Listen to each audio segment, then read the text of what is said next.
Bueno, nos pidieron una conversación sobre el panorama general de los derechos humanos de lesbianas, gays, bisexuales y personas trans en Colombia, pero para eso tenemos que hacer, o vamos a hacer una vueltica antes en algunas definiciones y acuerdos clave, y luego vamos a profundizar en una historia concreta, una experiencia concreta, además muy local, de Medellín, con Ana, que nos va a compartir la experiencia de adopción y de constitución de su familia,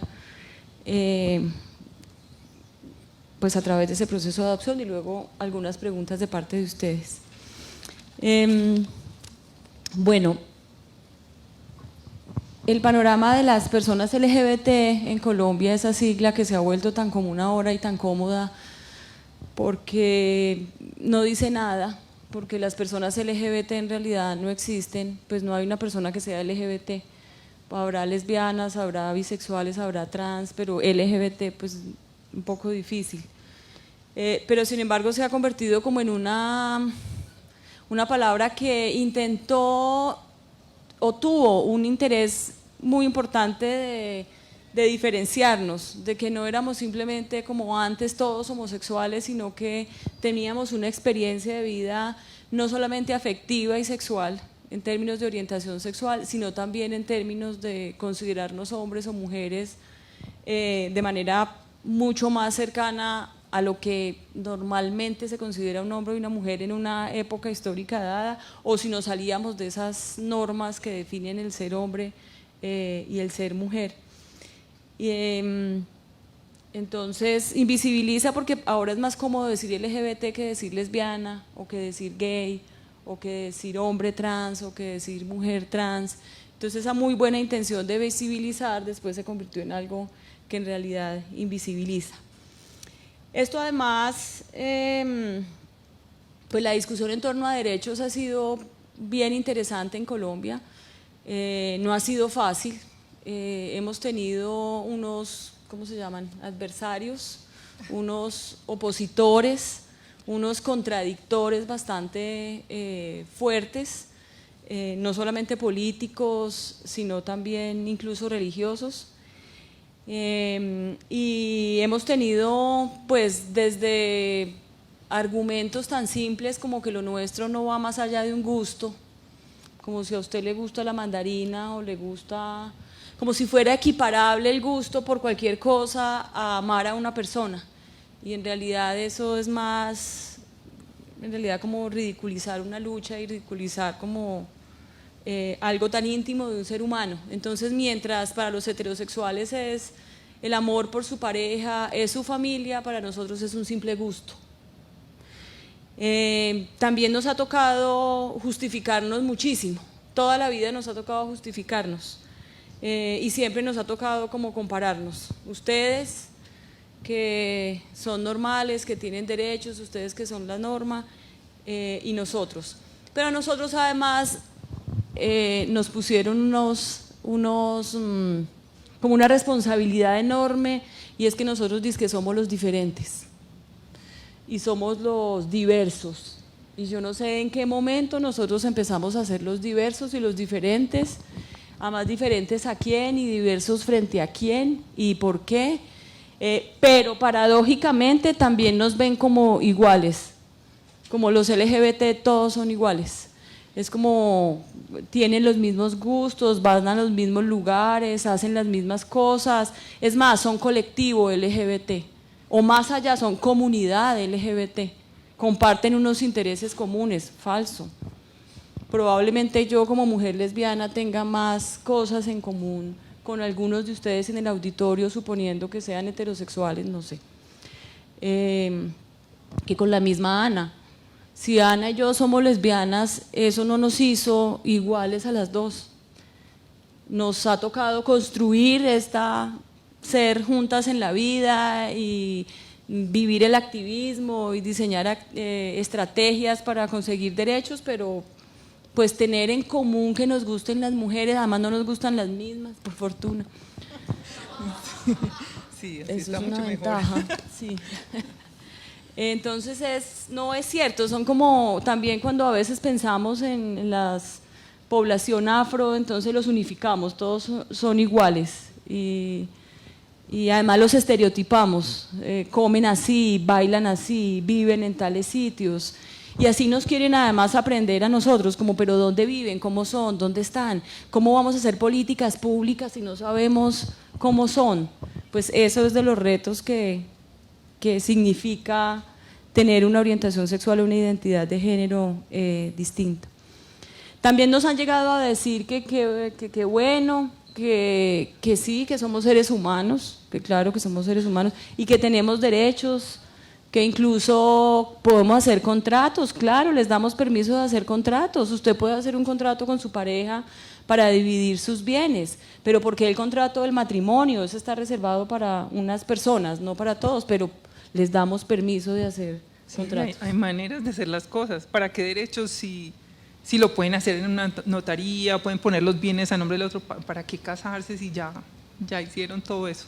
Sí, ¿y qué más quieren? Ya tienen, cuando hicimos todas las demandas de parejas del mismo sexo, la primera demanda fue por derechos patrimoniales, la segunda por seguridad social ante la Corte Constitucional y la tercera fue por un montón de derechos que tienen las familias, tenían exclusivamente las familias heterosexuales en Colombia. Como 28 leyes demandamos. Cuando ganamos por decir algo, porque es muy raro eso como de ganar derechos. O sea, cuando obtuvimos los mismos derechos que el resto, la gente decía, pero ¿por qué tantos derechos? ¿Y ahora qué más quieren? ¿Ahora qué más es lo que quieren? Nos tienen hasta aquí, vean, nos tienen hasta aquí, todo el tiempo hablando de sus derechos, todo el tiempo hablando de que quieren ser iguales, todo el tiempo, ¿qué más? Y sí, en realidad cuando uno se pone a pensar yo ya no quiero más, ya yo quería igualdad ante la ley, no queremos derechos especiales, no queremos leyes especiales, no queremos que nadie se vuelva homosexual, no queremos homosexualizar niños, nosotros no somos el lobby gay, el rayo homosexualizador, la ideología de género. O sea, nosotros no queremos que la gente se vuelva gay, lesbiana, bisexual y trans, entre otras cosas que no se puede. Uno no vuelve a otra persona de determinada manera, así sea niña, porque además creen que los niños no tienen criterio, que se les puede ir vendiendo una idea, ellos las van comprando. Entonces, no nos interesa, nosotros no somos un partido donde se afilie gente, no somos una iglesia que quiere tener más gente, no somos una comunidad. Ahora, sí somos activistas, porque también hay una confusión, pero entonces no todos quieren luchar por sus derechos, pues sería muy interesante que todas las mujeres lucharan por sus derechos, no es así. Sería muy interesante que todas las lesbianas, gays, bisexuales, trans lucharan por sus derechos, no es así. Pues hay algunas personas que escogimos eso como proyecto de vida, como proyecto profesional, incluso como proyecto que inicia como proyecto personal, como vamos a ver ahora en el caso de Ana, Verónica y sus hijos. Y nos dedicamos a eso porque sentimos un profundo sentimiento de injusticia, es decir, no nos parece bien que haya gente que tenga más derechos que nosotros solamente por nuestra orientación sexual o nuestra identidad de género. Ahora, toda esa explicación de qué somos, de por qué somos, a veces a la gente le importa mucho, pero le importa a veces demasiado. Pero usted nació así, usted se volvió, usted cuándo descubrió que era así, por qué, y bueno, lo hemos explicado muchas veces y nos parece interesante, algún día vamos a dejarlo de explicar, pero la pregunta es, ¿para qué? O sea, ¿importa saber que nacimos o que nos volvimos o que alguna vez llegue? Pues aquí estamos ya, ¿qué vamos a hacer con esta gente? Ya estamos acá, nos gustan los hombres y nos gustan las mujeres, ¿y qué hacemos entonces? Pues hay gente que nos propone que tenemos que cambiar y que a cambio de eso nos van a dar derechos. Si usted cambia, usted va a tener derechos y nosotros no hemos aceptado esa transacción. Hemos dicho no, no estamos dispuestos a renunciar a algo que para nosotros es irrenunciable. Ahora, hay personas creyentes religiosos que creen que pueden cambiar y es respetable. Si ellos lo creen por su convicción religiosa, pues es incuestionable. Yo no puedo decir si eso es verdad o no es verdad. Pero desde el punto de vista constitucional y legal, pues hay unas garantías para poder ser como nosotros somos. ¿Para quién hemos tenido que dar explicaciones a lo largo de nuestra vida? Hemos tenido que dar explicaciones a nuestros padres y a nuestra familia. Hemos tenido que dar explicaciones a nuestros vecinos y a la gente con la que nos encontramos en la calle. A cualquiera. Cualquiera que nos vea en la calle se siente con el derecho de pedirnos una explicación de por qué se peinan así, de por qué se viste así, de por qué es machorra, de por qué es femenina, de por qué se le nota o no se le nota. Es como un exceso como de juicio sobre la vida que uno tiene que cargar toda la vida. Eso realmente es pesado.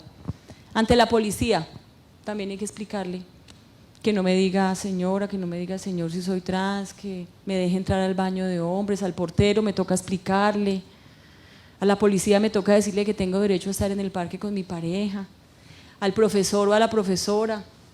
En el hospital. En el hospital. Venga, que ella es la otra mamá. Sí, ¿quién es la otra mamá?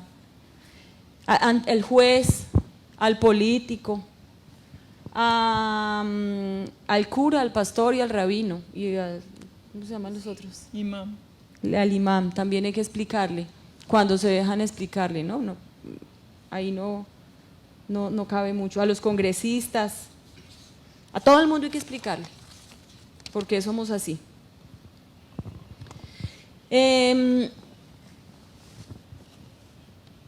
Esa diferencia y esa explicación que nos ha tocado dar toda la vida y seguimos dando, pues no implica tener derechos especiales. Nosotros cuando denunciamos la discriminación o denunciamos la violencia, no estamos diciendo que queremos una protección especial ante la ley, aunque la Constitución lo dice. Hay unos sujetos de especial protección en Colombia, porque son unos sujetos que han sufrido discriminación y violencia en razón de unas condiciones específicas de su vida, su color de piel, su edad, su origen, su orientación sexual, su edad. Pero eso se ha malinterpretado diciendo que nosotros queremos más. ¿Qué más quieren? Como la canción de La Llorona. ¿Quieres más? Sí. Ya te he dado todo, ¿quieres más? Así más o menos nos dicen muchas veces. Ya les hemos dado todo, además es una relación vertical y de poder impresionante. Ya te he dado todo.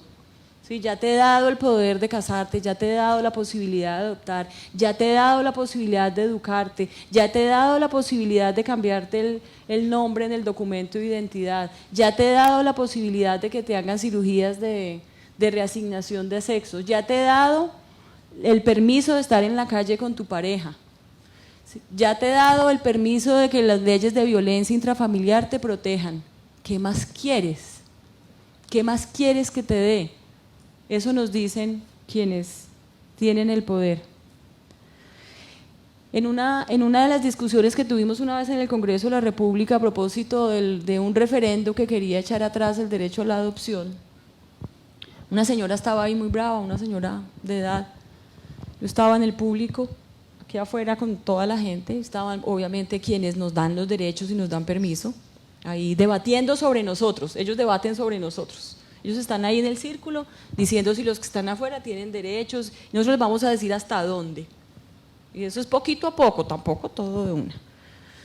Entonces ella decía, es que yo estoy muy brava porque según la sentencia 478 de 2011, ahora los homosexuales pueden adoptar y nosotros no. Yo decía, ¿qué tal el nivel de manipulación de esta gente? Primero no se cuida la sentencia cuál dije porque era cualquiera. La señora me dijo la sentencia 4, ¿cuál dije? 4 no existe, o si existe debe ser de otro tema. Pero ella estaba convencida de lo que estaba diciendo, la sentencia 481 del 2000, que le da permiso, no se fijen en ese número. Ella decía un número, que le habían dicho que era la sentencia de adopción y que eso daba el permiso a esos de fuera del círculo de adoptar, pero a ella, que era heterosexual y que tenía una familia, le habían quitado el derecho a adoptar. Yo, no señora, eso no es así. No, es que la sentencia lo dice. Obviamente La señora no ha leído la sentencia, ni tiene por qué leerla para darse cuenta de si eso es verdad o no es verdad. Es como cuando le dicen a la mamá, es que están enseñando a los niños a masturbarse en el colegio, porque les dan clases de educación sexual.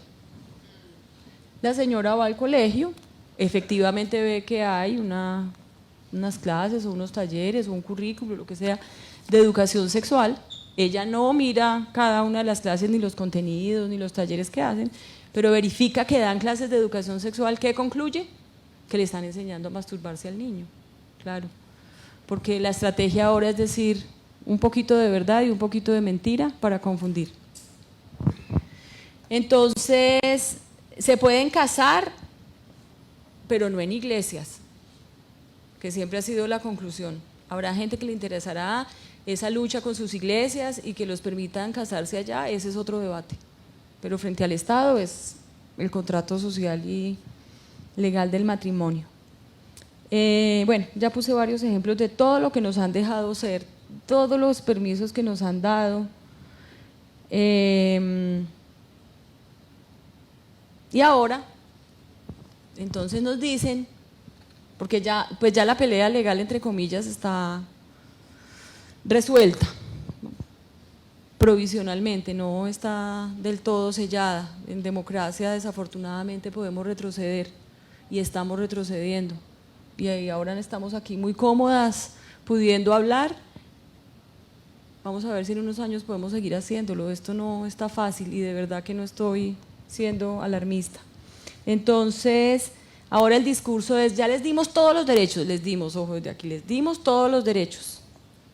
Los siguientes quieren más y ahora quieren obligarnos a pensar que ustedes son normales. Y nos quieren además obligar a que nuestros hijos piensen que eso que ustedes son es normal. Y por eso es que ustedes quieren ir a los colegios a enseñarle a los niños esto. Como si enseñar del respeto al otro sea decirle vuélvase como el otro. Y a veces esos ejemplos, esa estrategia pedagógica de los extremos es un poco absurda, pero ayuda. Es como si yo dijera, por favor respete a las personas que tienen, no sé, que son judías, vamos a poner los judíos por poner un ejemplo, cualquiera. Por favor respete a las personas que son judías porque tienen una creencia, una práctica, una vida determinada. Yo no le estoy diciendo vuélvase judío. Respete los derechos de los afrodescendientes, no le estoy diciendo vuélvase afrodescendiente. Respete los derechos de los gays, no le estoy diciendo vuélvase gay. No, pero a uno también le dicen, vea, pero nosotros no la podemos dejar entrar los niños porque le van a hacer bullying, por ejemplo. Entonces uno, pero usted me está diciendo que no puedo entrar a este colegio porque le hacen bullying a mi hijo. Yo le hago bullying a mi hijo. No son los hijos de los otros, porque no más vale les enseña a respetar a los otros para que no haya bullying. Pero no, es mi responsabilidad de que a mis hijos les van a hacer bullying. Claro. Entonces nos trasladan la responsabilidad a nosotros. Y a sí, nosotras. No sea tan raro, ¿cierto? Sí. Ya cuando definitivamente esto de que no vamos a obligarlos a que nos respeten, entonces nos dicen cosas como, bueno, ustedes pueden seguir pensando lo que quieran, pero nosotros también podemos seguir pensando de ustedes lo que nosotros queramos. Nosotros podemos seguir pensando que no se ven bien, porque no está bien ver dos hombres en la calle. Eso, pues, a nosotros los problemas estéticos nos tienen sin cuidado. Nos veremos muy feos de la mano en la calle, pues voltéese para el otro lado, pero tenemos derecho a usar la misma calle. Bueno, para hablar de introducir el tema de la adopción en el caso de Ana y Verónica, ahora tenemos entonces unas nuevas disputas y controversias, ya no sutiles, ya no en derecho exclusivamente, sino en movilización social y en movilización de unas ideas que, como decía antes, son un poquito de verdad y un poquito de mentira y que se convierten en esos, ¿cómo se llaman? Estos referentes que no se pueden cuestionar. Entonces, cuando yo les digo a ustedes ideología de género, ¿ustedes saben de qué les estoy hablando? ¿Quién sí? ¿Quién sí sabe qué es ideología de género? Uno. O sea, el resto no sabe qué es ideología de género, pero más o menos ha oído hablar de eso. O sea, ustedes supieron que en el plebiscito por la paz en Colombia, uno de los argumentos para votar no era una cosa que se llamaba ideología de género. Sí. Y la gente parece que sabe qué es, pero no sabe qué es.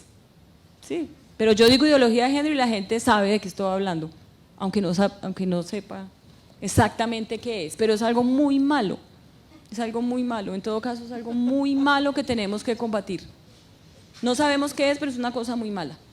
Entre las cosas malas que tiene la ideología de género es que vamos a convertir los niños en homosexuales y les vamos a cambiar el sexo. Porque además lo que hacen esos que nos quieren convencer de que ellos son normales es ideología. Son unos ideólogos comunistas, socioconstructivistas, que además rechazan la biología. Y aquí, que nos invitan a explorar más, a ver a dónde llegamos, y que usan la ciencia para explicar muchas cosas, sí me gustaría preguntar cuál es el papel de la ciencia para explicar la tal ideología de género.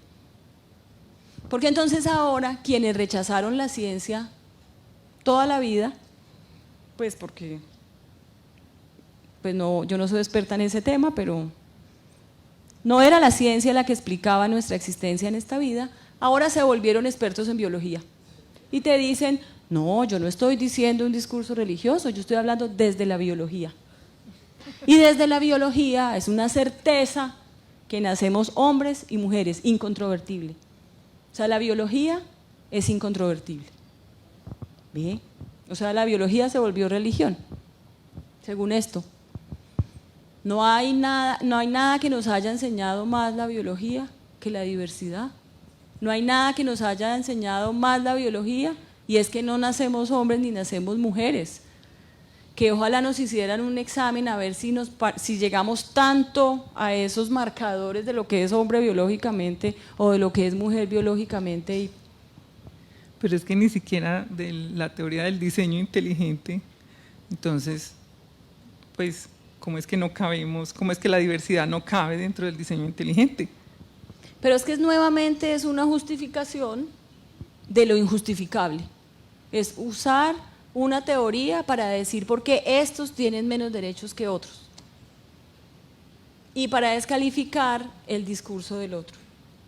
Entonces, en el tweet de Colombia Diversa nos pusieron, en el Twitter de Colombia Diversa nos pusieron una cosa como: queremos los homosexuales y odiamos los activistas.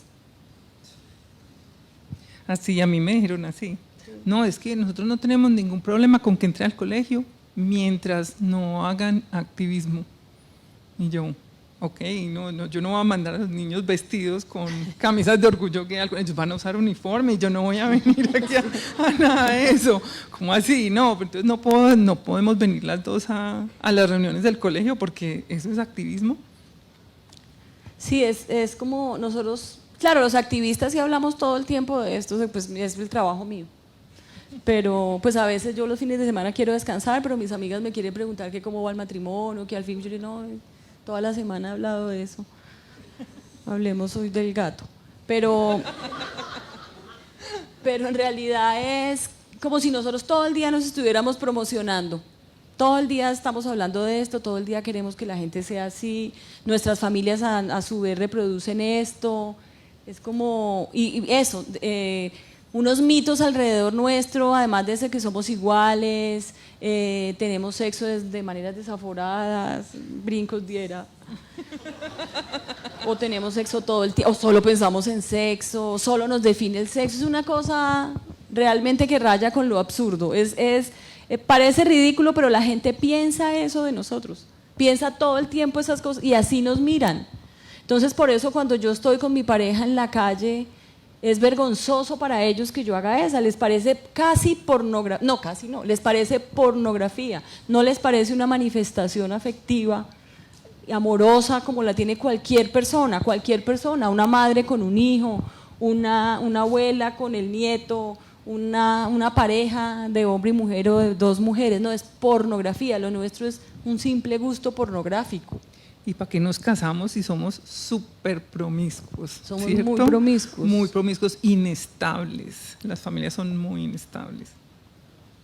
Somos muy inestables y ¿para qué nos casamos? Es cierto. Y nuestros hijos además van a sufrir mucho. Ahora, pues, Ana va a contar cómo han sufrido los de ella. Pero, pues nosotros sí actuamos ante esa serie de injusticias. Pobrecitos.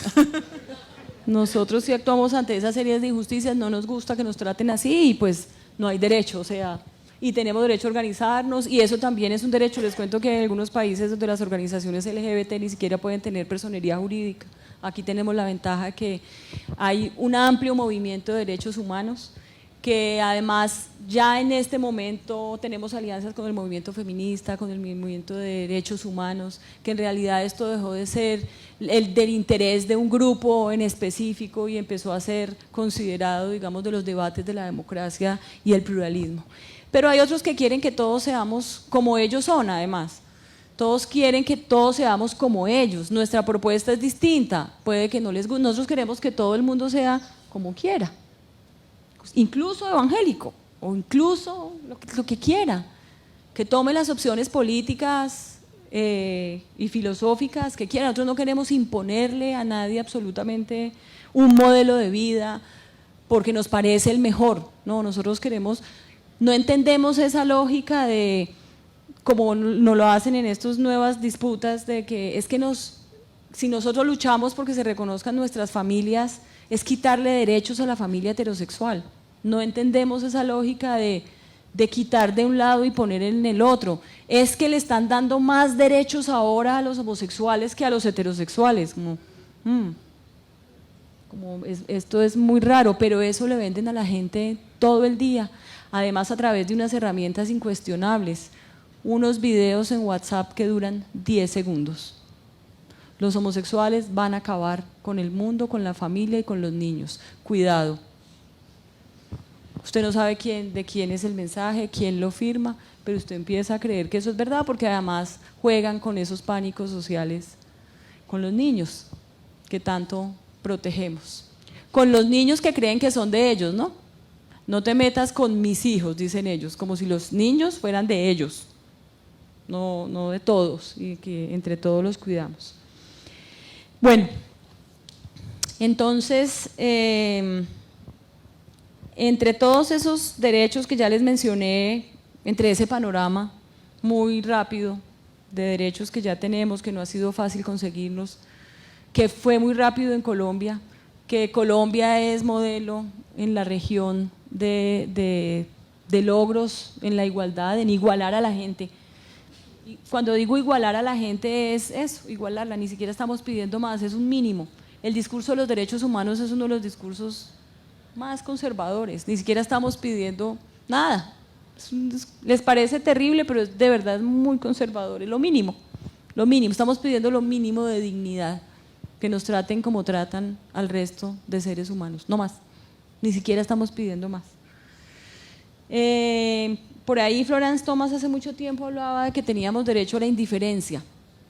Yo le discutía porque yo le decía, no, es que para llegar a la indiferencia nos falta mucho, o sea, que no importe lo que uno sea, que no importa lo que tenga entre las piernas, no importa el color de piel, no importa sus opciones afectivas, es un ser humano y es igual a todos. Pero para llegar a que eso no nos importe, primero nos tiene que importar. Es paradójico, pero primero tenemos que marcar esa diferencia y marcarla positivamente, porque es que en este momento la diferencia se marca pero negativamente. O sea, se usa la diferencia solo para marcarla negativamente. Entonces, lo que sí quisiéramos tener derecho a la indiferencia, pero no la invisibilidad.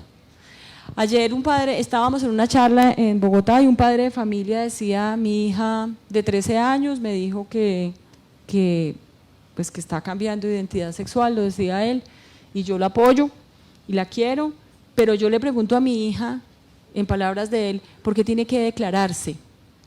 ¿Por qué tiene que declararse? ¿Cómo sus amiguitas no se declararon? Porque ella tiene que decir que es lesbiana. Y yo le decía, ¿y por qué no? O sea, porque no tenemos derecho a nombrarnos con dignidad y a nombrarnos positivamente y a tener un lugar en el mundo y a sentir que otros son como nosotros. ¿Qué daño le estamos haciendo a la humanidad con esto?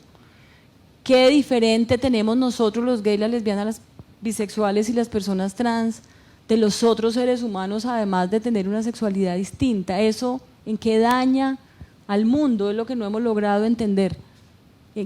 ¿Qué tan dañinos somos? No entiendo. Pero vamos a ver un ejemplo concreto, a ver cómo han hecho. Ana y Verónica son un caso emblemático para el mundo, no tengo duda en decirlo. Empezó siendo el caso de Ana y Verónica, luego tuvo… No éramos Ana y Verónica. Era Ana. Éramos las mamás lesbianas de Medellín. No, era Ana y Verónica. Luego los tengo acá, las mamás lesbianas. Luego las mamás lesbianas de Medellín. Luego las mamás lesbianas y sus hijos. Luego las mamás lesbianas y su familia. Luego Ana y Verónica y sus hijos. Ha cambiado hasta que un día los hijos van a hablar de Ana y Verónica. Eso va a ser divino. Cuando sean ellos los que cuenten la historia de las mamás. Ya preguntan muchas cosas. Bueno, ese es el reto. Entonces, Ana, cuéntanos. Ana habla de manera muy graciosa porque le han hecho entrevistas de todo tipo, preguntando cosas absurdas. Es que de verdad cuando yo les digo esto no es por ridiculizar. Y quiero terminar, antes de dar la palabra a Ana, con… hace mucho tiempo Vicky Dávila, pero años, 15 años, de verdad 15 años, empezando Colombia Diversa, querían entrevistar una pareja del mismo sexo. Casi nadie salía en los medios. Y unas amigas dijeron, bueno, nosotros vamos y respondemos las preguntas. Las preparamos, todo. Entonces aquí chabacanamente Vicky hablando, bueno, ¿y cómo es un día normal en una pareja del mismo sexo?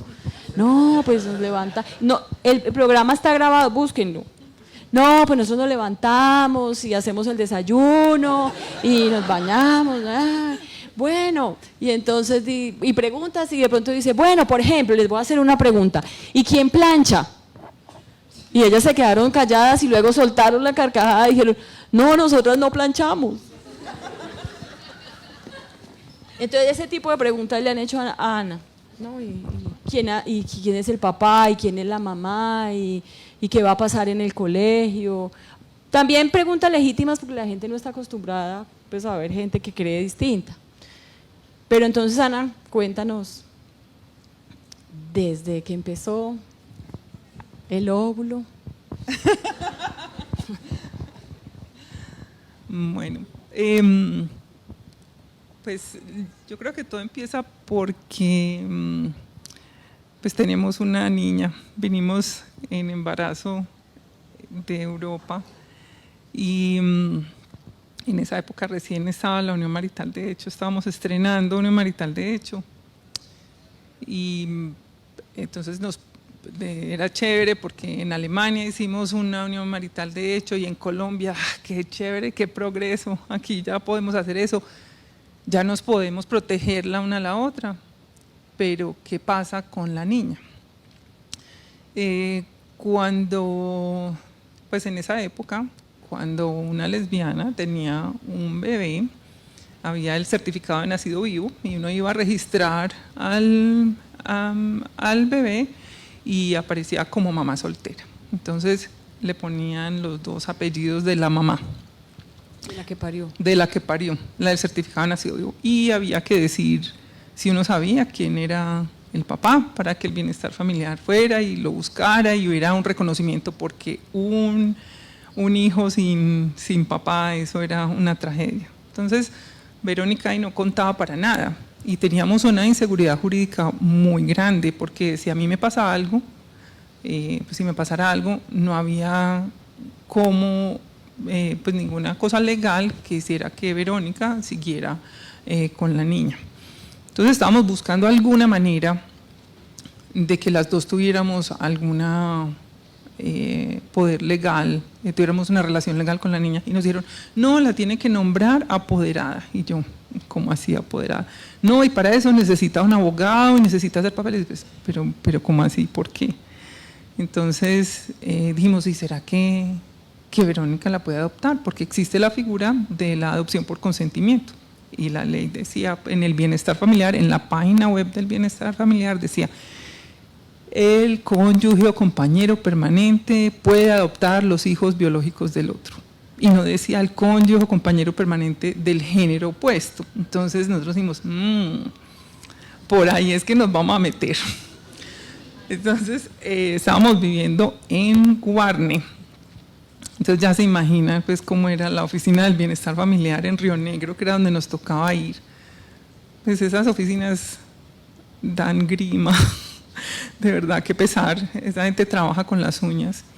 Y llegamos y nos atendieron, una muchacha muy querida, ay, qué pena, esto nunca nos ha tocado, pero venga, llenemos los papeles, y aquí dice madre y padre, no, es que aquí todavía no hemos pensado en eso, pero venga, llenemos los papeles. Entonces, hasta ese momento todo estaba pensado para las parejas heterosexuales.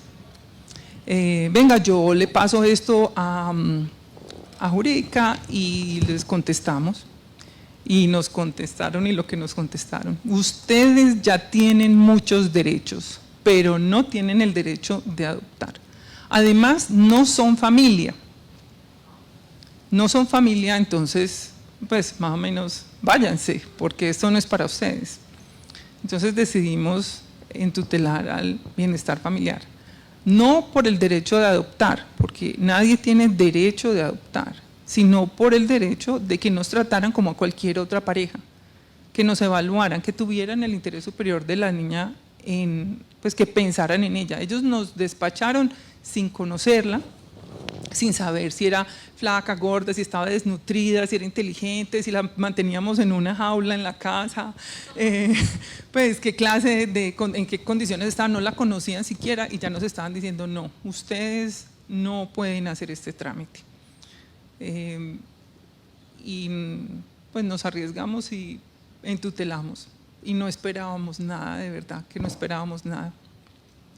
Pero la jueza en Río Negro estuvo de acuerdo con nosotros. Lo primero que le preguntó al bienestar es: si ustedes si estas mujeres no son familia, entonces ustedes ¿por qué le entregan niños en adopción a las personas solteras? ¿A cuántas personas solteras han permitido adoptar?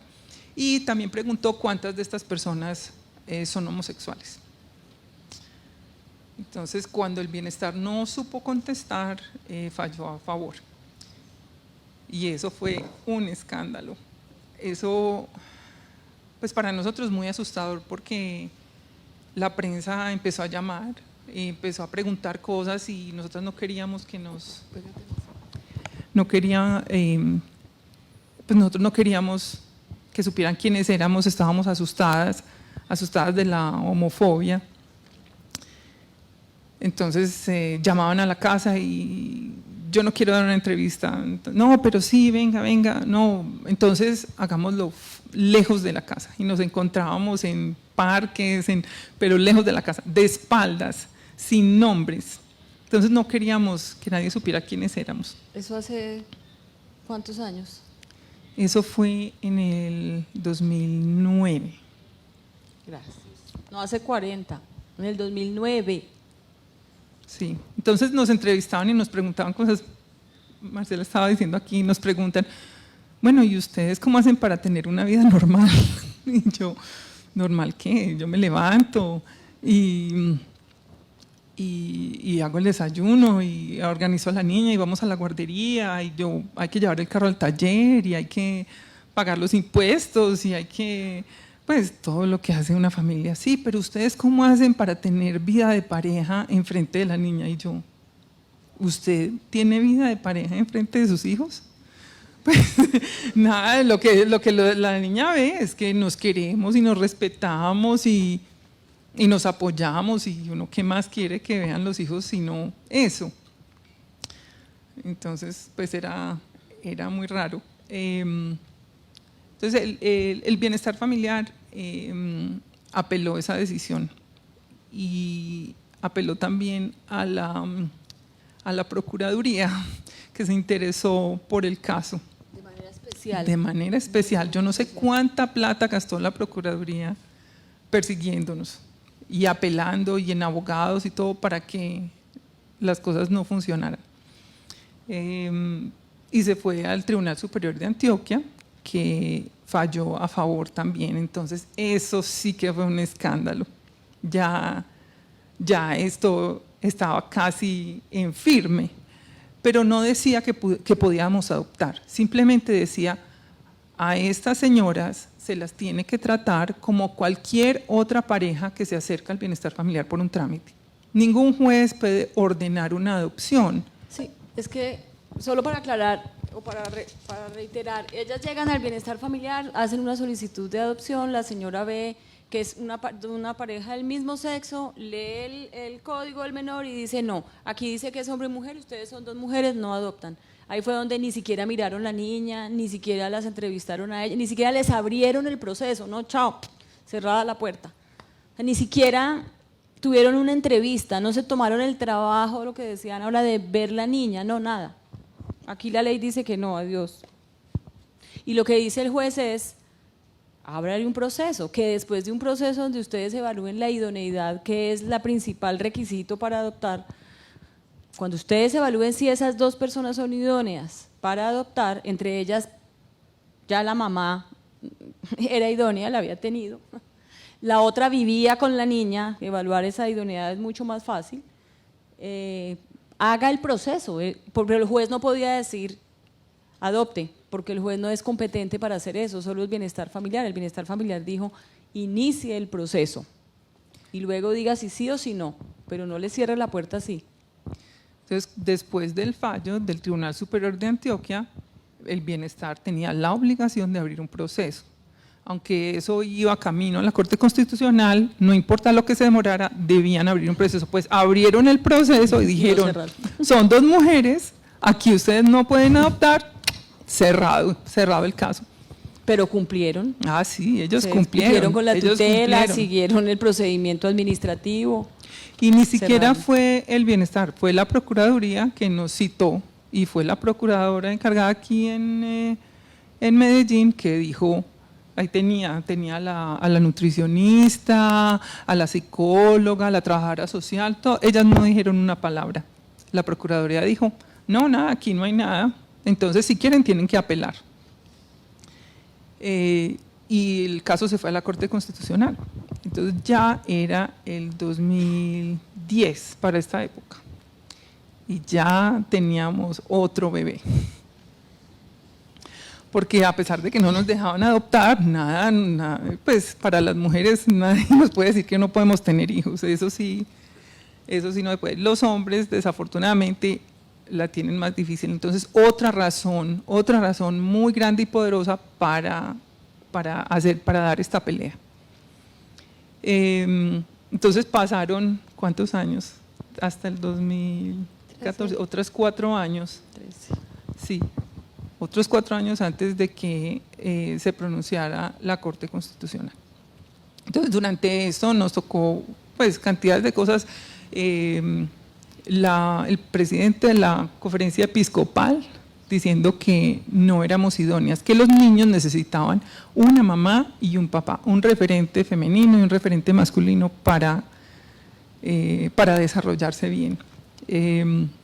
Tuvimos a las universidades que se pronunciaron a favor, casi todas a favor, la Sabana en contra, con estudios que dicen que los hijos de parejas homosexuales tienen la misma clase de desarrollo y a veces hasta mejor que en parejas heterosexuales, que la estabilidad era idéntica, la estabilidad dentro del hogar, el cuidado, pues todo idéntico, que no había ninguna diferencia. Pero seguían los grupos, sobre todo los grupos religiosos, totalmente en contra. Cuando se dio lo de Chandler Burr, que es un periodista americano de Nueva York, vino y adoptó 2 niños de difícil adopción, eran hermanitos, unos niños ya mayores, se los habían ya entregado en adopción, él ya tenía sus papeles, les estaba sacando el pasaporte americano y por alguna razón le dio por decirle a la trabajadora social: vea, me parece muy bien que en Colombia no tenga ningún problema con que una persona homosexual adopte. Pues es como en las caricaturas, Pues todo paró, a él como que lo bajaron del bus, le quitaron los papeles y se llevaron a los niños, cuando él ya legalmente era el papá. Tenía sentencia ya. Tenía sentencia, ya eran sus hijos.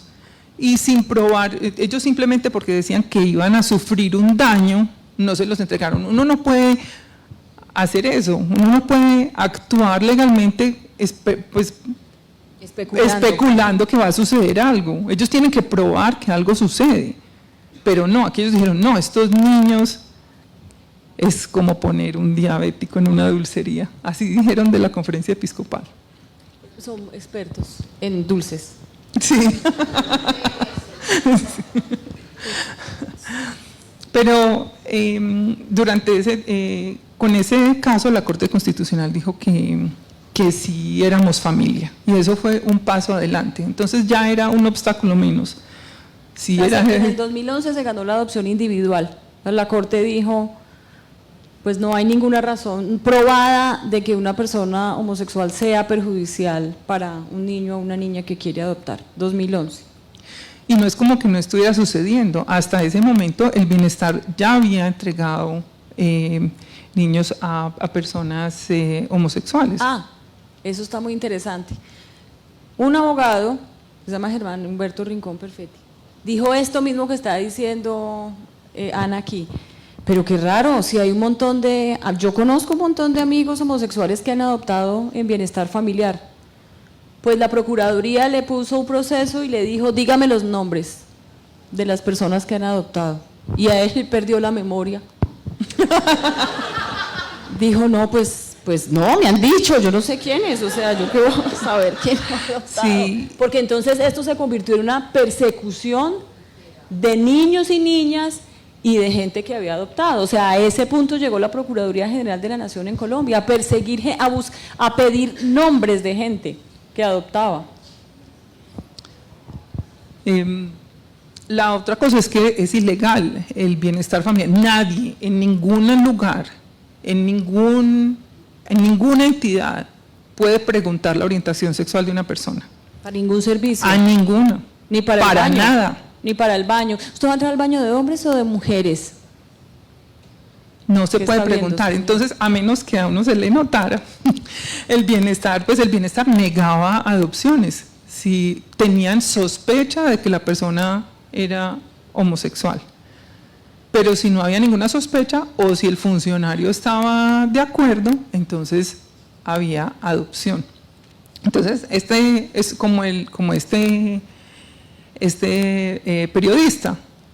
No sabían nada ni se les ocurría hasta que él dijo. Pero es que eso es interesante porque todo el mundo presume que toda la gente es heterosexual hasta que esa misma persona diga no. O sea, se presume la heterosexualidad de todo el mundo. Hasta el momento que él dijo era absolutamente idóneo. No tenía ningún problema. ¡Ay, qué chévere! Está adoptando 2 niños de difícil adopción, mayorcitos, eso no lo hace todo el mundo, además 2 a la vez. Pues, ¡qué maravilla! ¡Qué modelo! ¡Qué ciudadano! Pues, pero en el momento que dijo que era homosexual, ya ahí no sirve, ¿cierto? Entonces nosotros durante esta época decidimos volver al bienestar familiar. Y nos volvieron a empezamos el proceso ya con 2 niños, ahí sí nos abrieron un expediente, ya estábamos en Medellín, nos empezaron a hacer las entrevistas y la Procuraduría ahí metida. Sí, bueno, entonces finalmente no hicimos la adopción por el bienestar familiar. Ese proceso paró. Y durante esa época salió otra sentencia que tiene que ver con la igualdad de las parejas homosexuales ante la ley. Y es que dice que los hijos nacidos dentro de la unión marital se presumen del cónyuge. Entonces, un hombre va a una notaría y dice, quiero registrar a este bebé. Y trae el certificado de nacido vivo que dice quién es la mamá. Eso hay que llevarlo a la notaría.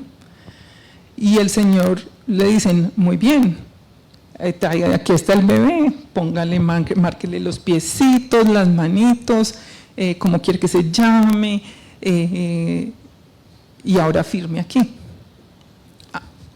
A él le hacen una prueba genética para saber si él sí es el papá.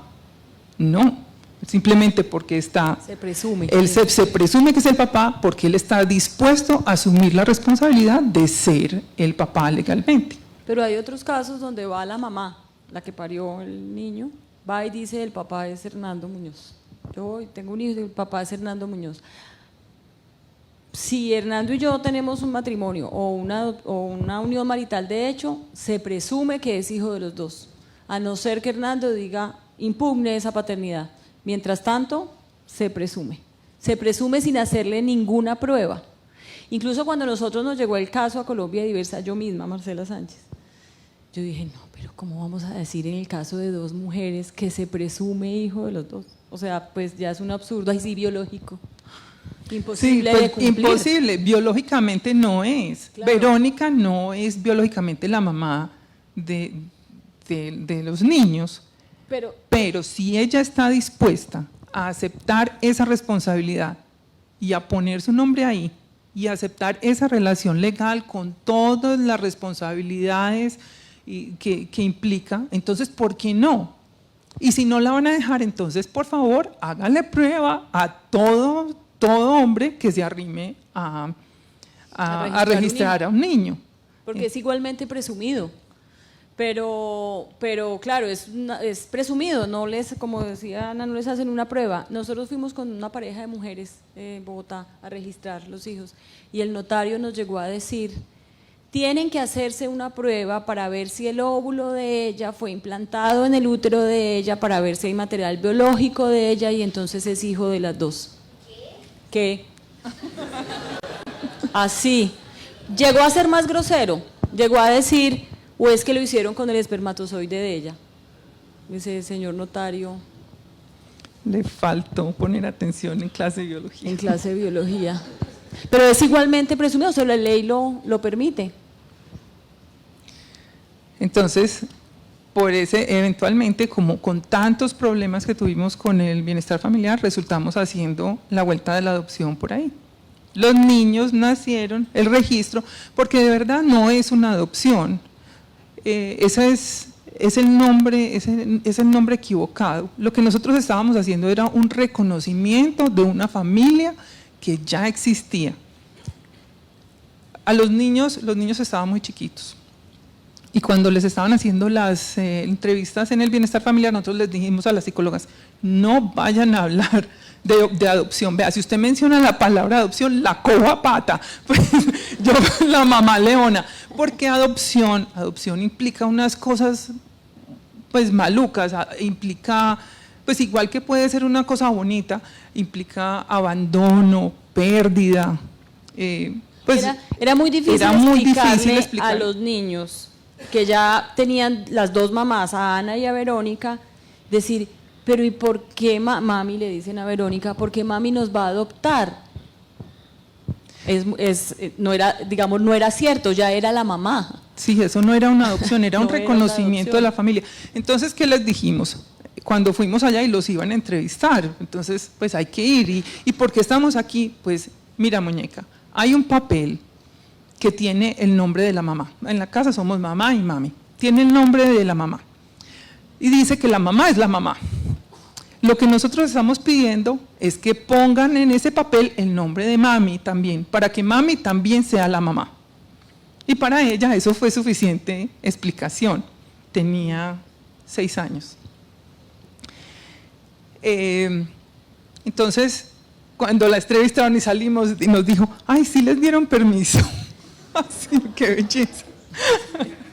Sí les dieron permiso. O sea, los niños tienen que cargar claro. La dignidad nuestra también. No, ellos, ¿por qué vienen tantos periodistas? ¿Por qué viene tanta gente a la casa? ¿Por qué nos toman tantas fotos? ¿Por qué salí tan fea en el periódico? Porque les borronaban la cara. Ella decía, pero es que mi amiguita que sale en las propagandas salió linda, a mí ¿por qué me borraron la cara? Sí. Lloraba. Entonces, no, porque somos una familia muy especial. y nos queremos mucho y queremos que la gente nos vea. Y eso era lo que estábamos haciendo exactamente, que la gente nos viera. Cuando el caso de Chandler Burr, que dijeron que no éramos idóneas para ser mamás, que nosotras no podíamos ser mamás, que no teníamos la inteligencia, la capacidad, el amor, el cuidado para ser mamás las dos, y que los hijos iban a sufrir. No estaban hablando de cualquiera, aunque nosotros no teníamos nombre en la prensa, estaban hablando de nosotras. Y ya no podíamos, eso no se podía quedar así. Entonces empezamos a dar la cara, a mostrarle a la gente, mire, nosotras somos las que estamos en la pelea de la adopción. Estos son nuestros Nosotras hijos. somos las malas madres. Estas, sí, claro, somos las malas madres, los que vamos a corromper a estos menores.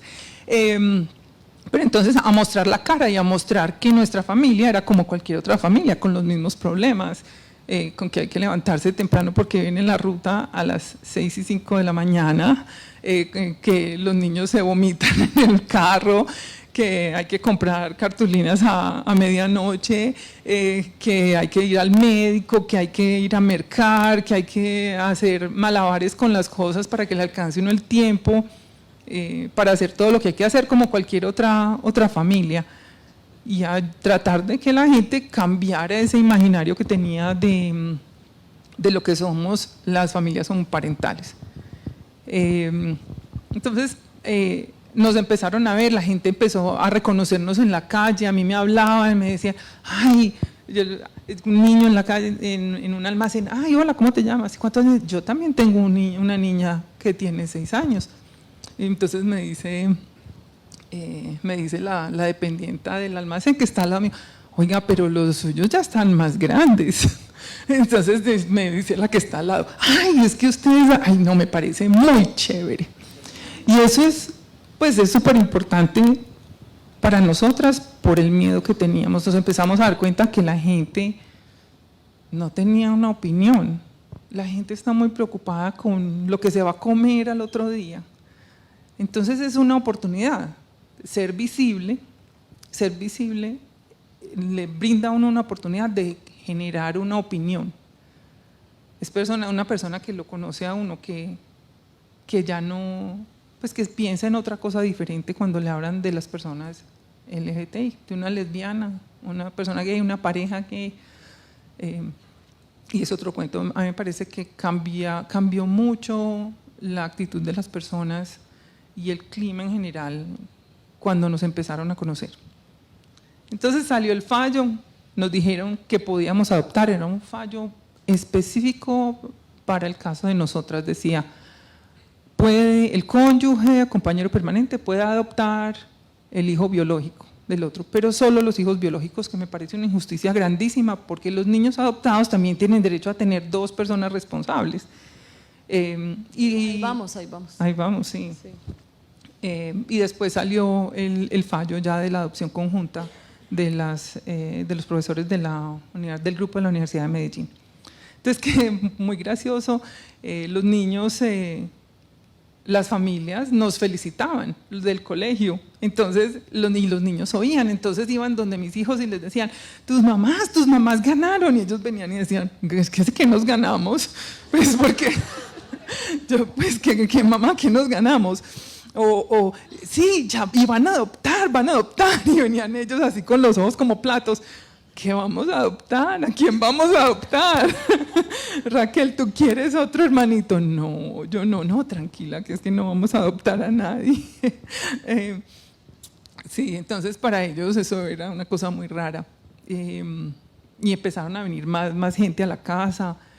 Pues los niños ya están más grandes y ya entienden qué fue lo que pasó.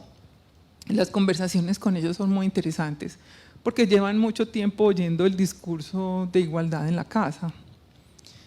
Entonces ellos saben que fueron de los primeros niños que legalmente tienen 2 mamás en Colombia. Ya hay muchos más, afortunadamente, pero todavía falta que las parejas y las personas entiendan sus derechos, que no vayan a pedir un papel como un favor, sino que vayan a decir, esto es mi derecho como ciudadano, yo soy ciudadano, tan ciudadano y con tantos derechos como el que está aquí al lado mío.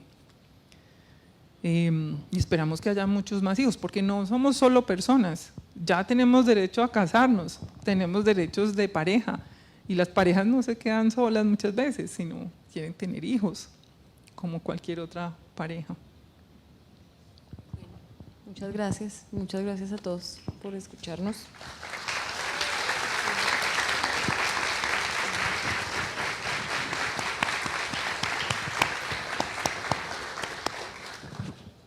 ¿Qué sigue? ¿Preguntas?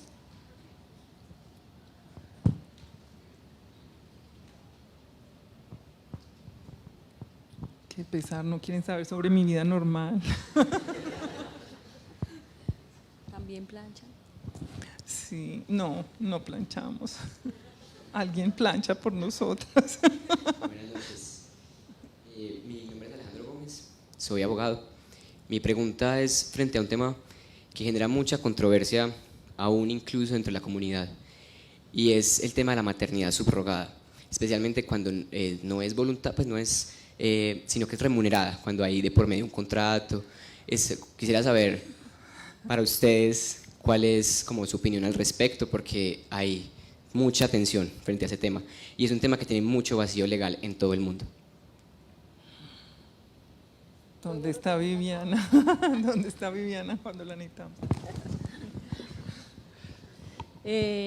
No, realmente como tú dices es un tema muy polémico, es un tema que en realidad yo creo que necesita regulación en todo caso. Yo creo que la ley ayuda, no resuelve todos los problemas, pero ayuda, porque yo creo que lo que puede pasar es un montón de abusos de las mujeres por parte de otras mujeres y de otros hombres en condiciones muy injustas, entre otras cosas porque muchas de esas mujeres son mujeres en condiciones de mucha vulnerabilidad. Pues en Colombia eso no está regulado, cuando no está regulado entonces puede pasar muchas cosas muy desfavorables.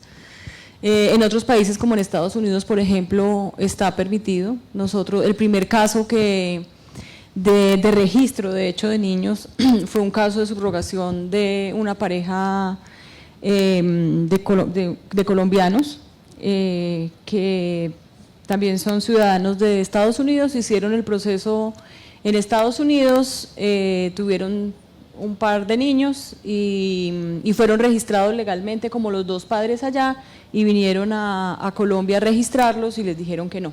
Y se ganó a través de una tutela, después fue al Tribunal de Antioquia también y finalmente a la Corte Constitucional, y ese fue el primer caso de hombres que a través de ese proceso en Colombia, no en Colombia, de colombianos en Estados Unidos que pudieron hacer este proceso. Pero yo no tengo una opinión, digamos, sobre el tema. Yo sé que es un gran debate en el movimiento feminista, yo sé que digamos hay unos grandes discusiones éticas alrededor del tema. Esto es, digamos, un dilema ético importante, digamos, de poner y de discutir abiertamente, porque bueno, están también la dignidad y los cuerpos y la autonomía reproductiva de las mujeres. Es bien complejo, porque casos, digamos, alarmantes, digamos, van personas, hacen un supuesto contrato con una mujer, si ese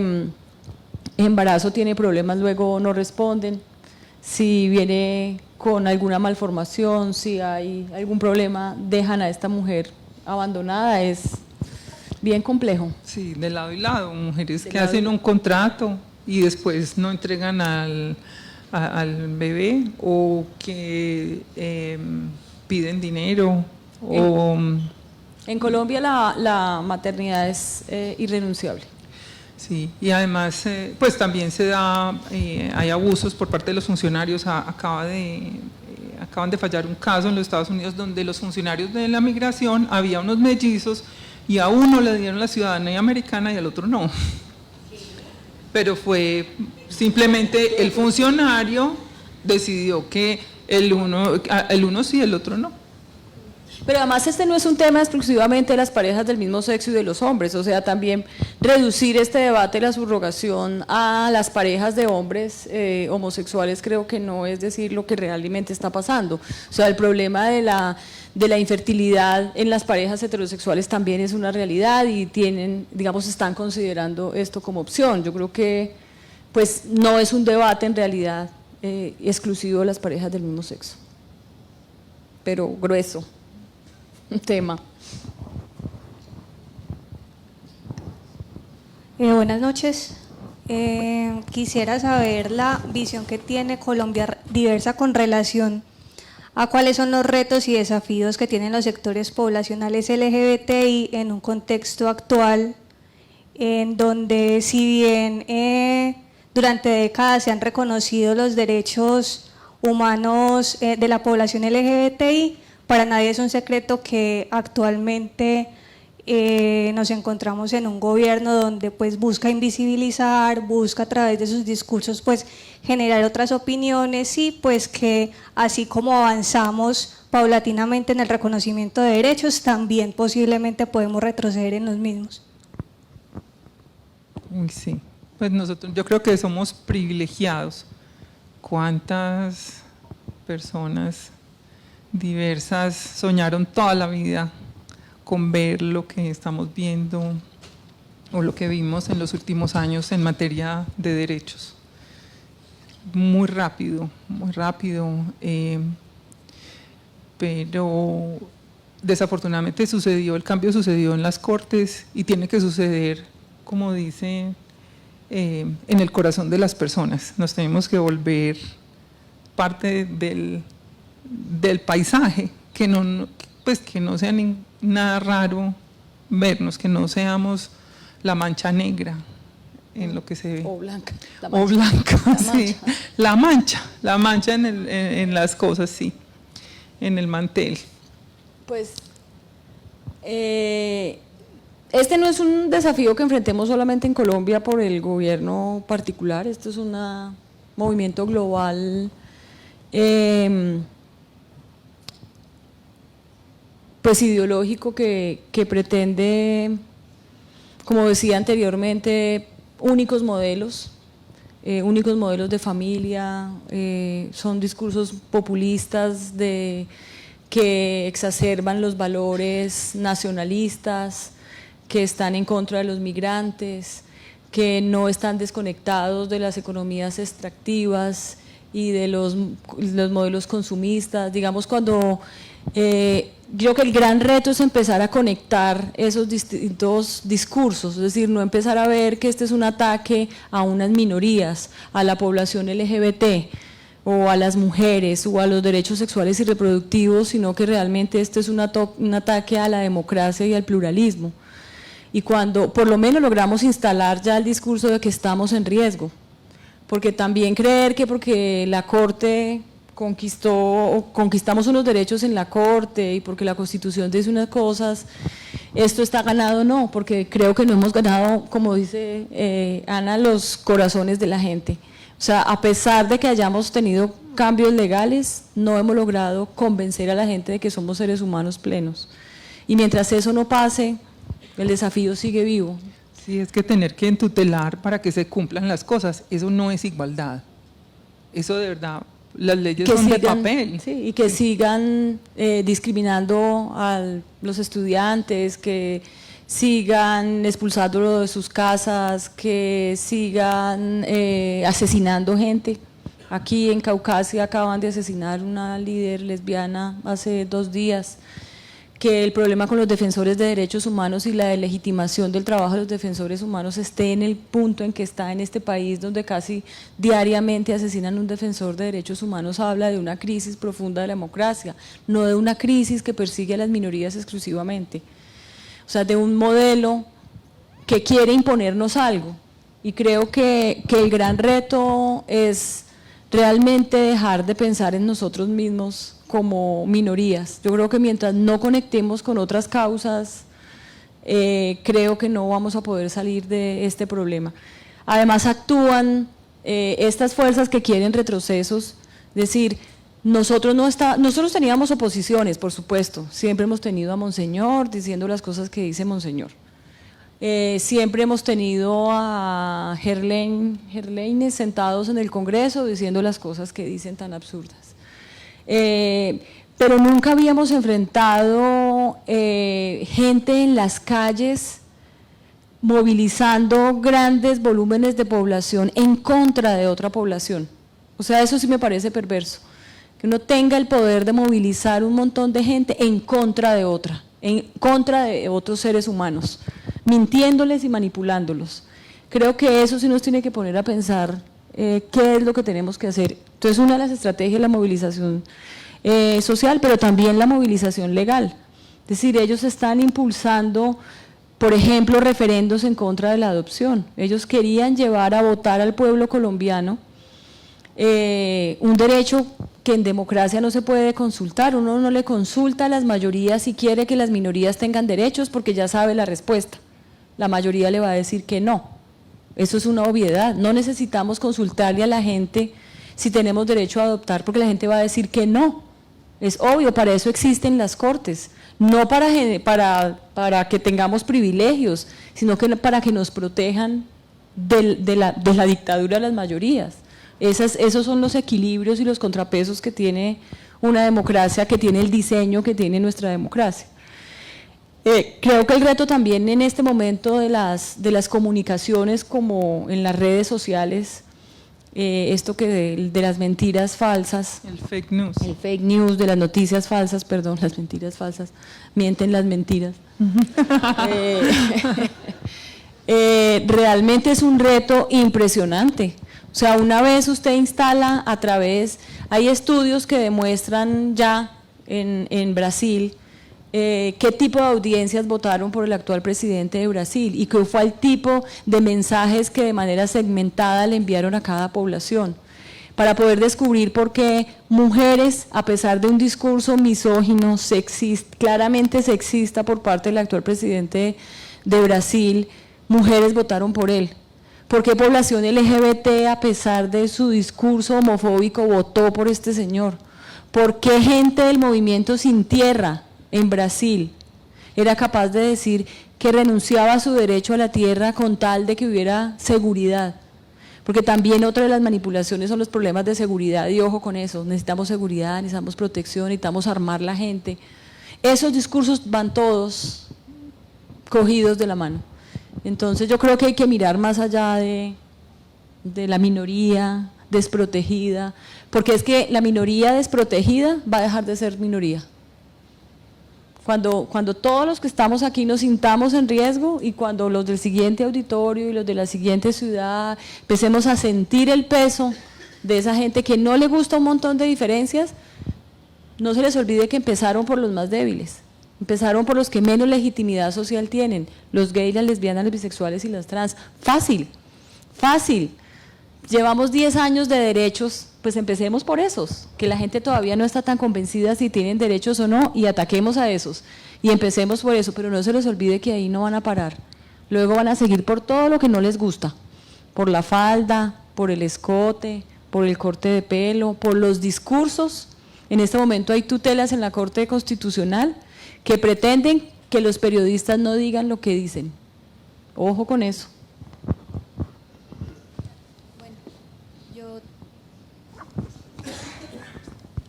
yo tengo una pregunta y quiero poner en discusión la Q, el movimiento queer. Ya hay una inclusión de la Q en esta sigla, entendemos. Se ha entendido que el movimiento queer está buscando que se deje el paradigma de la binariedad, de que hay unos gustos cerrados o que hay normales y anormales, y todo esto es una lucha común. Y yo quisiera saber la posición de ustedes acerca de esa unión del movimiento queer, de la inclusión de la Q en la sigla de los LGTBI, de todo esto que significa este movimiento tan importante que lucha porque este tema de la biología se deje de lado y se empiece a entender que el tema de género y todo esto es una construcción social y que compartimos vulnerabilidades y precariedades y que al final es una lucha conjunta. Yo quisiera saber cómo la opinión de ustedes. Pues sí, uno puede tener opiniones sobre todo. Nosotros no hemos discutido internamente eso. Realmente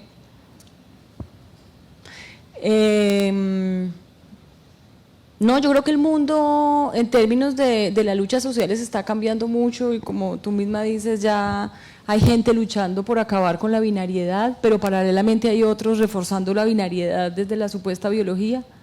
Eso es bien particular, cómo conviven esos dos movimientos minoritarios, porque finalmente también es una ilusión cuando nos dicen que ellos son mayoría, eso tampoco. Yo quiero saber, bueno, esas mayorías, ¿cómo las cuentan? Es que la mayoría de la sociedad colombiana es conservadora, ¿cómo llegaron a esa conclusión? Entonces, no, sin duda yo creo que el movimiento queer tiene una gran apuesta por la no binariedad, que además riñe con el Estado liberal que debe como definir exactamente qué es una persona para poder otorgarle derechos y definir prerrogativas, y es un reto realmente estructural, no es solamente de inclusión de una población. No es tan simple como incluir una letra en una sigla, no es tan simple como un día no querer tener etiquetas. Yo creo que el reto que tenemos por delante realmente es grande, tiene que ver también con un cambio generacional, tiene que ver con un cambio en el paradigma filosófico y teórico con los que hemos acercado a las discusiones del género. El género empezó siendo una discusión binarista, en este momento la categoría de género ¿cómo se llama? Es fluida, sí, en este momento es una paradoja, o sea, la perspectiva de género empezó siendo binarista, pero en su misma fundamentación teórica no era binaria, no le apostaba a la binariedad. Luego es muy raro que ahora, bueno, pero es desconocimiento obviamente. Realmente la categoría de género desde su inicio no le apostó a la binariedad, sino que por el contrario dejó abierta la puerta a ese sinnúmero de posibilidades del ser humano. Pero eso no es una carreta además teórica, eso realmente tiene implicaciones en la vida de las personas. O sea, en estos días leía un texto de Judith Butler. Yo no voy aquí a presumir de nada, a veces me cuesta mucho trabajo entender ciertas teóricas, pero por primera vez leí un texto de Butler y dije, qué cosa tan simple está diciendo esta señora, estoy segura que no la escribió ella. Pero decía que sí, fue como, ya esta señora habla más enredado.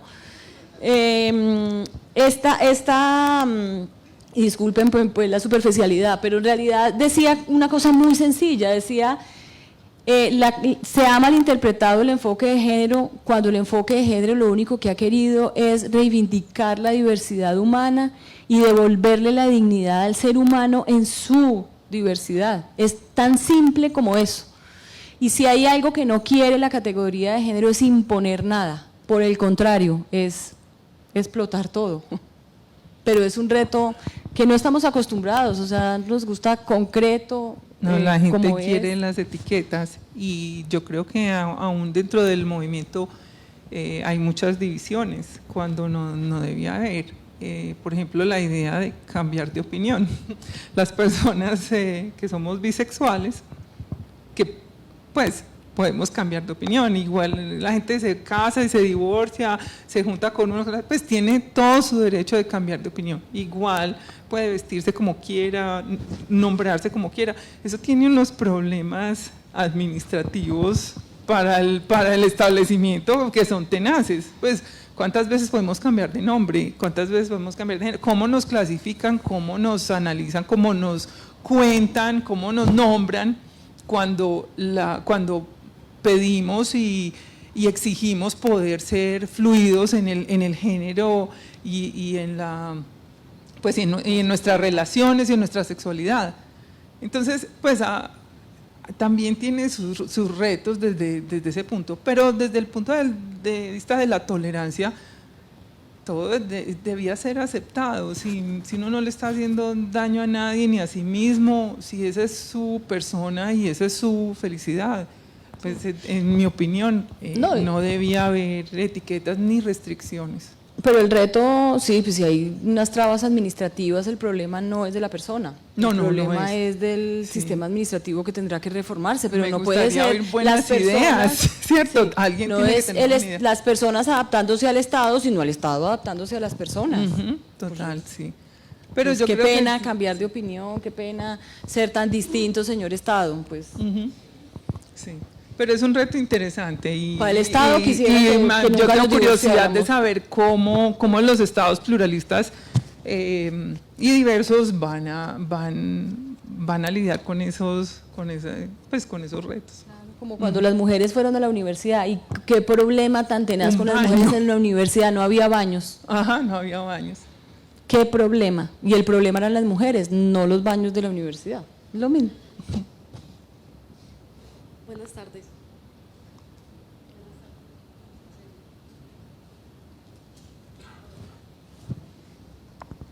Hola. Hola. Hola. Bueno, primero agradecer porque en estos pocos años que llevamos de derechos ganados, pues ha sido una lucha denodada por parte de Colombia Diversa, pues en general y bueno, Marcela y de ustedes en la materialidad, que lo que implica tener 2 hijas. Entonces, esas... Un niño y una niña. Un niño y una niña, ok. Sí. Y entonces esas luchas ganadas nos protegen a todas, o los que vamos ahí, los que no hemos y las que no hemos como estado tan de frente en las luchas legales, digámoslo así. Quería hacer una pregunta en relación con los derechos sexuales y reproductivos, en particular de las mujeres lesbianas y de las mujeres que van en tránsito a construir un cuerpo distinto.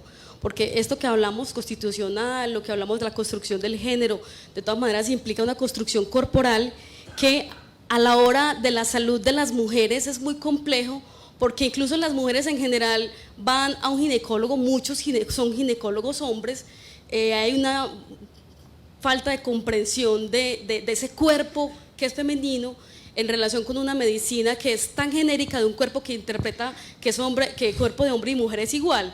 Y de una manera más particular, las mujeres que de todas maneras incluso llegan a hormonizarse sin poder tener algunos cuidados de cómo hay una lucha hormonal en su cuerpo y sin embargo emocionalmente nosotros no tenemos protección, tampoco hay unos protocolos médicos de una atención particularizada que nos puedan, como digamos, garantizar derechos en la salud, los derechos sexuales y reproductivos de las mujeres, incluso mujeres jóvenes que padecen dolores horrorosos en sus periodos menstruales, padecen dolores y la medicina no encuentra, muchas de nosotros no encontramos, digamos, la realización y garantía de sus derechos. ¿Usted planifica? Yo creo que a todas nos ha pasado que vamos al ginecólogo y ¿usted planifica? No. Pues se les ve como el horror. ¿Cierto? Entonces hay que explicar qué pereza que sí. No, yo creo que hay un vacío muy grande y falta mucho en términos de educar a las personas, pues a los médicos y al otro personal de salud, que las personas que tienen delante no puede que no quepan en el molde que ellos están acostumbrados y a cambiar el protocolo. Sí, no, pues yo creo que pues cada época tiene como su mayor desafío y yo creo que el desafío de esta época sí tiene que ver con las demandas del movimiento trans, no solamente pues a nivel de derechos civiles y de cambio en el documento de identidad, sino particularmente con los temas de salud. Y es nuevamente un sistema de salud que es binario y entonces el problema es la gente nuevamente, entonces es que no fueron formados en la universidad, es que no somos expertos en el tema, además la OMS hasta hace recientemente lo quitó de considerar un trastorno de la identidad, entonces creo que pues hay países donde hay leyes de identidad de género, pero lo que sí es muy cierto es que las personas concretas están corriendo riesgos, se están automedicando, se están haciendo procesos artesanales de inserciones de silicona, que luego llegan al sistema de salud con unos problemas gravísimos, y que en realidad el problema no es la gente que se hace eso, el problema es el sistema que no se ha adaptado a las necesidades específicas en este caso particularmente de las personas trans. El Ministerio del Interior hizo unos lineamientos para la atención digna de las personas trans en el sistema de salud en Colombia, que pues a mí me parece un documento pues importante, pero que realmente no tiene posibilidad de ser exigible en el sistema de salud. Hay muchos casos, yo de hecho hemos tenido pues una reflexión en la organización de la cantidad de tutelas de personas trans frente al sistema de salud, que ya obligan a que se siente una posición unificada frente a este tema, porque no puede ser que se resuelva el caso a caso, tutela a tutela, y que además hemos tenido casos aberrantes, de verdad aberrantes, de jueces que reconocen que esta persona, bueno, además absurdo poner a los jueces a decidir si una persona necesita hormonas o no. Entonces, lo mismo que en el caso de Ana y Verónica, les dicen, bueno, sistema de salud trate esta necesidad y el sistema de salud no lo resuelve, entonces luego ponemos acciones de cumplimiento de esa tutela, no se llama así, pero desacato y tampoco lo cumplen, y luego otro desacato y tampoco lo cumplen, y al final estas mujeres no resuelven su problema. Pueden poner las tutelas que quieran, no, entonces le toca ir a Barranquilla para que allá, porque allá sí hay un endocrinólogo y allá sí es una persona experta, pero entonces el medicamento se lo vamos a dar en Arauca, que es donde usted está afiliada, pero le toca ir a Tunja para que lo valore el nutricionista. O sea, es como, qué indignidad. O sea, el sistema de salud no ha resuelto esto de manera seria para las personas trans, y creo que tenemos ese desafío por delante por cumplir, y creo que hay que evidenciar que hay un problema. Creo que hay que empezar a mostrar los casos, empezar a organizarse y a exigir del Estado una respuesta. Pero creo que el movimiento trans y las activistas trans están dando una pelea muy, muy interesante y muy retadora. O sea, si esto de Ana y Verónica les pareció terrible, pues que se tengan, porque lo que viene es realmente fuerte. Ya nos están diciendo adiós. Bueno, entonces les agradecemos mucho el esfuerzo de venir hasta acá, realmente en esta tarde tan lluviosa, y muchas gracias por… Participar es importante. Sí. Participar es importante. Las personas invisibles no tienen derechos, entonces hay que ser visibles y hay que, ¿cómo se dice en español? Hay que patear un poquito, hay que hacer un poquito de bulla. Organizarse, estudiar, aprender, es educar al otro. Colombia Diversa tiene toda clase de información. Por favor, escríbanos, visiten la página, bajen información, difúndanla. Digan que estamos haciendo mal, que quisiera que sí, que quisieran ver. No podemos resolver todo, obvio, pero bueno, hacemos el esfuerzo. Muchas gracias. Gracias.